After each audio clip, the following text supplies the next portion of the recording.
गर्ने गेम हुन्छ कि मैले भन न मैले 1 लाख तिरेर काठमाडौँमा यहाँ गेम लिन आएको छु कि हामी यस्तो गेम लिन आएको हो र काठमाडौँबाट आउनु भएको काठमाडौँबाट क्रिकेटको लागि लिन आएको नेपालीलाई यति सपोर्ट गर्नको लागि नेपालको लागि आफ्नो देश नेपाललाई जिताउँछु भन्ने एउटा सोचको साथमा तपाईँ आउनुभयो तर एकदमै दुखी हुनुभयो एउटा हाम्रो सुन्नु न हामी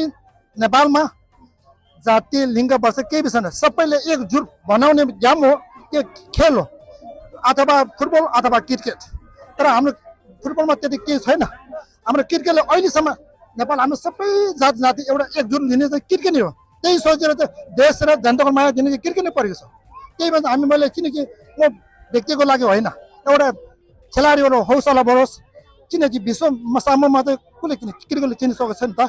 त्यसले हामी इटलीसँग यस्तो पर्फर्मेन्स दिएपछि चाहिँ अब नेपालबाट चाहिँ केही आशा छैन यो वर्ल्ड कपमा अब 2 गेम बाँकी छ यो 2 गेम पनि अब केही होप छैन नेपालसँग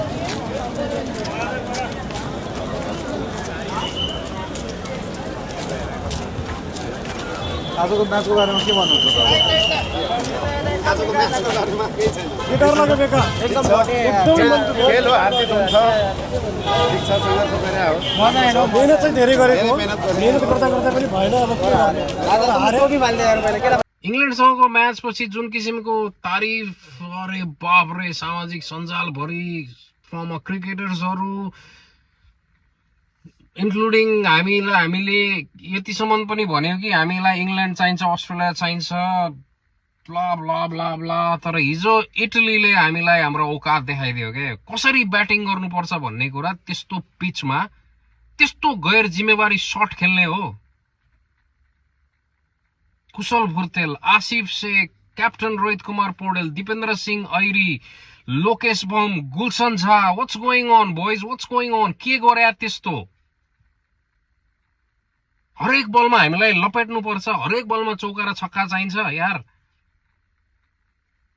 हाम्रो स्तर हामीले हिजो थाहा पायौं इटलीले हामीलाई हाम्रो औकात देखाइदियो हिजो बोइज यसरी हुँदैन तपाई जुन स्टेजमा क्रिकेट खेल्दै हुनुहुन्छ यस्तो किसिमको गल्ती गर्न पाउनुहुन्न इङ्ल्यान्डसँग राम्रो खेल्नुभयो हामीले तारिफ गर्यौं यार आज इटलीसँग जुन घटिया परफर्मेन्स गर्नुभयो नि तपाईहरु गालीको योग्य हुनुहुन्छ बुझ्नुभयो तपाईहरुको